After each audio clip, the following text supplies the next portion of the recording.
This is the Infinix Zero Ultra, and today we would like to demonstrate that you can scan the documents using this smartphone and later make them into the PDF file.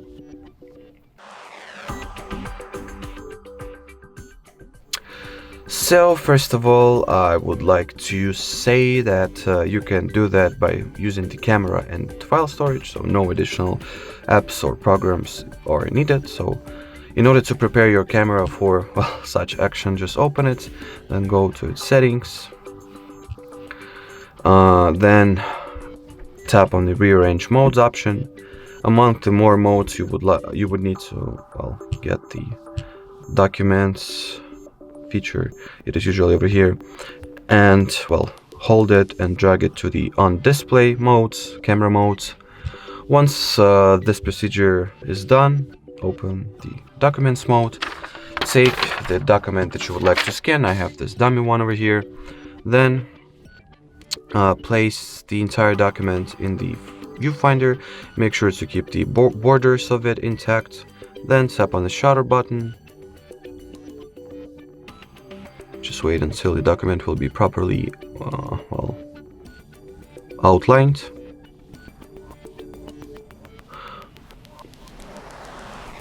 Already in my case it didn't happen, so let me retake the image real quick.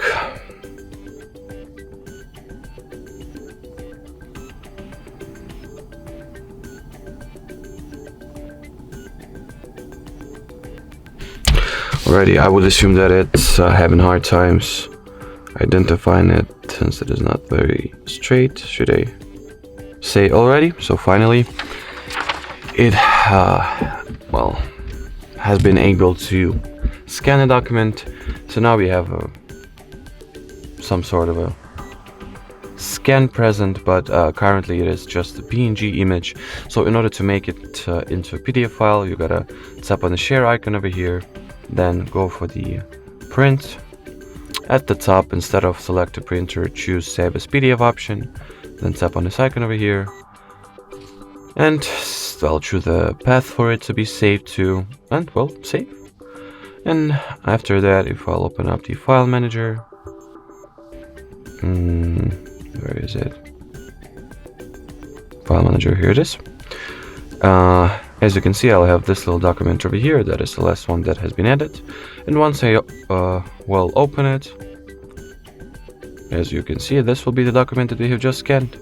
In my case, the borders are kind of rough, but you can just make a better scan or edit and crop the image while it is still in the PNG format. You can do that by let me open up the Photos app. Gallery. Hey, gallery. Yep, here it is. That is the picture. You can crop the photo and soften up the edges and make it more of a scan by going into edit, then crop to the extent you will like it, like so, let's say, and only after that save it as PDF file. Alrighty, so that would be it for this video, guys. Thank you so much for watching, and bye bye.